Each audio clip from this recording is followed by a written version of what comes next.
Hola amigos de la Biblioteca del Congreso de la Nación, bienvenidos a este espacio, encuentro con escritores y con narradores al cual estoy agradecido la invitación de participar. En esta oportunidad quisiera traerles una pregunta y es, ¿cuándo creen ustedes que una persona es escritor, es escritora? ¿En qué oportunidad? ¿Cuándo se encarna ese papel?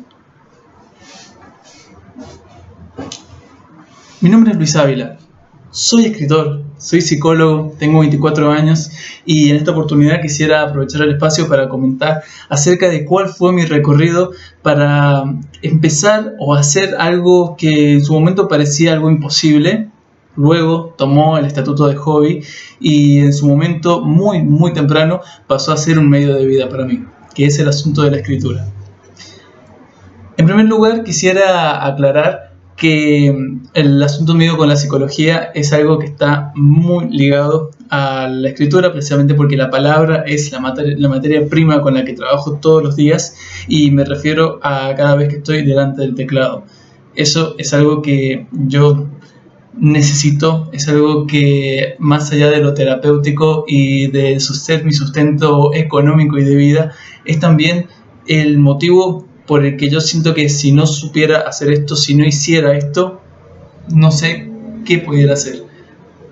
Es mi pasión, es lo que a mí me conduce a levantarme de la cama todas las mañanas y tratar de aportar un poquito y de mejorar un poquito aunque sea, gracias a cierta disciplina.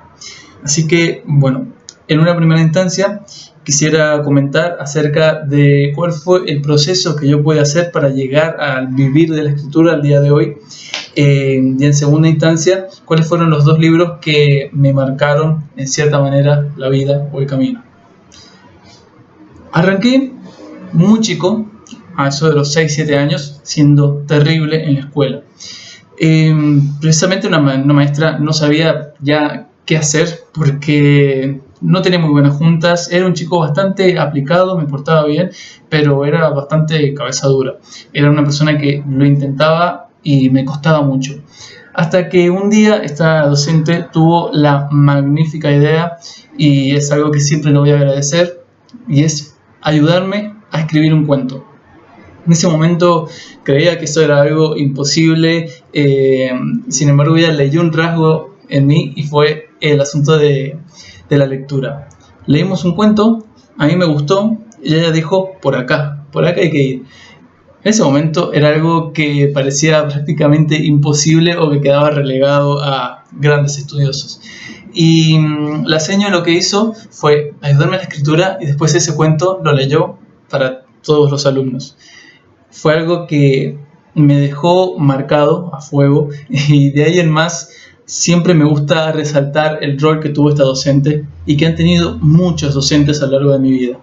La verdad que es algo que siempre voy a estar agradecido, tanto habiendo pasado por la primaria, por la secundaria como por la universidad. Los docentes siempre han tenido un estatuto fundamental para mi empuje a siempre hacer lo que a mí me gusta y lo que a mí me apasiona y hacer de eso el leitmotiv de cada día.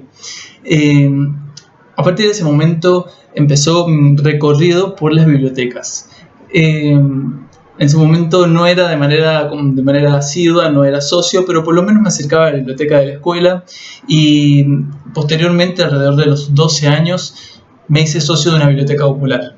Esta biblioteca popular literalmente me formó como lector y dio con mi gusto en la lectura. Fue un asunto de que hasta ese momento lo hacía un poco por obligación, lo empecé a hacer por placer. Incorporé gracias a eso el hábito del estudio. Y con el hábito del estudio pude ganar las becas. Pude ganar becas para poder estudiar en la universidad, pude conseguir las becas para posteriormente empezar con cierto desempeño laboral preprofesional. Y en este camino también, en el camino de formarme en tanto lector en las bibliotecas populares, que es algo, una suerte que tenemos, un acierto que tiene Argentina en tener bibliotecas populares, porque lamentablemente no es algo que esté en toda Latinoamérica ni en todo el mundo. Gracias a ese camino de formarme como lector, de haber conseguido este proceso dentro del ámbito de la lectura, que también me formó en el hábito del estudio y de la disciplina, pude empezar a mezclarme en el ámbito de los altos académicos, o por lo menos en el ámbito académico, cuestión que no era ya algo que lo hacía por obligación, sino que yo sentía cierto placer en acercarme a esas personas y admirarme de lo que ellos sabían. Gracias a ese proceso fue que también me empecé a involucrar con algunos escritores, pero no me involucraba, por supuesto, personalmente, sino con los que más admiraba. Empecé a indagar acerca de su vida, siendo muy joven, 15 años aproximadamente, y decidí en ese momento también meterme en el ámbito de la escritura. Hasta esa fecha trabajaba en un negocio familiar que al día de hoy sigue siendo el principal medio de vida de mi familia, y era un asunto de ir todos los días. Yo tomé la computadora del negocio como mi principal medio, o como un cofre donde guardaba cierto secreto. Un secreto que era un archivo que tenía por nombre Apuntes del Colegio. Y era porque no me gustaba reconocer que estaba empezando a escribir. Y este pacto de ficción en realidad era una novela. Una novela de la que nadie sabía, de que cuando yo estaba en el negocio, en la computadora, era porque quizá estaba haciendo algunos resúmenes. Sin embargo, yo no asumía el asunto de la escritura hasta que un día ocurrió un hecho bastante caótico en que dos personas entraron al negocio, pidieron algunos precios. En el momento siguiente que yo levanté la cabeza del teclado, tenía un revólver en la cabeza y una persona que me decía: tírate al piso. Desde ese momento hay un antes y un después en mi vida. Entraron otras personas, fue un robo muy violento, nos asaltaron, nos ataron, nos golpearon, nos patearon. Y lo peor de todo, lo que en su momento yo lo sentí como peor de todo, gracias a Dios, fue algo que no pasó a mayores o de mayor gravedad.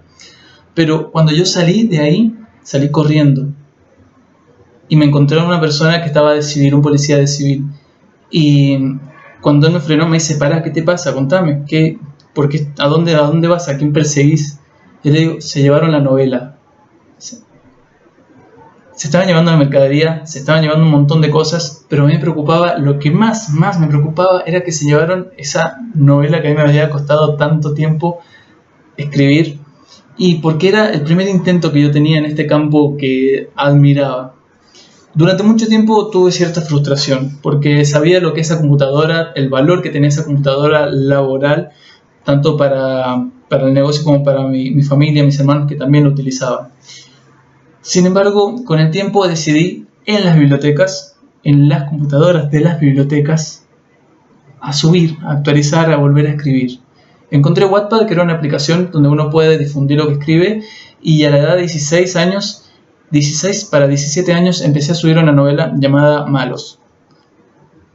Esa novela fue la reescritura de esta que se llevaron. Anteriormente intenté subir otra que no la leyó nadie, era un bajón, porque ese hacía el comienzo, no te lee nadie. Sin embargo, esta novela que se llevaron, la intenté volver a reescribir con toda la bronca y a la vez con todo el amor del mundo, porque era algo que a mí me gustaba y que me gusta hacer. Entonces decidí volver a involucrarme en este camino. La sorpresa vino que al mes el libro había hecho 1 millón de lecturas. Fue algo tremendo. Pasó muy poco tiempo para que el libro llegue a las 10 millones de lecturas. Y de inmediato llegó un llamado que me dijo: hola Luis, ¿cómo estás? Soy tal persona, no menciono su nombre, pero me dice: soy tal persona, jefa del departamento infanto-juvenil de Editorial Planeta, y nos interesa tu novela para publicarla. ¿Nos la podrías enviar completa? Yo me quedé helado. No sabía que ese libro que empecé a subir y que estaba generando cierta repercusión de manera anónima en una plataforma gratuita, podría llegar a ser publicado con Editorial Planeta. Y así fue que nació el primer libro, que es Malos, ¿de qué lado estás? Posteriormente, ese libro se convirtió en 3. Después se publicó un 4.º libro que pertenece a otra historia, también con Planeta. Y después me involucré más ya laboralmente en las plataformas digitales. Una aplicación de la mano de una editorial me llevaron a la Feria del Libro de Madrid. Y este chico que estaba en segundo grado de la escuela, que no había manera de cazar una, de pronto estaba presentando un libro en Madrid. Algo completamente imposible para mis posibilidades y la de mi familia. Así que ahí está la importancia que tienen los docentes, la importancia que tienen las bibliotecas y de formarnos en el hábito de la lectura. Siempre voy a llevar esa bandera de la promoción lectora, no solo del libro papel, sino también de actualizarnos, de pensar en audiolibros, de pensar en lo fundamental de los ebooks, en cuanto leemos en otros formatos, y que eso también nos ayude a pensar cuestiones de educación y de trabajo. Por último, quisiera mencionar 2 libros que a mí me instruyeron en este ámbito. Uno fue un encuentro contingente que tuve gracias a la lectura de otro autor a la edad más o menos de 16-17 años, que es de Freud, Sigmund Freud. Él tiene un texto, es muy breve en sus obras completas, que se llama El poeta y los sueños diurnos. Él en ese texto, que no debe tener más de 10 páginas, lo que trabaja es la importancia de la poesía y de la palabra como materia prima para la humanidad. Y en segundo lugar, un libro que me encontré ya adulto, ya estando recibido, ya siendo psicólogo, ya empezando una carrera en el ámbito de la escritura.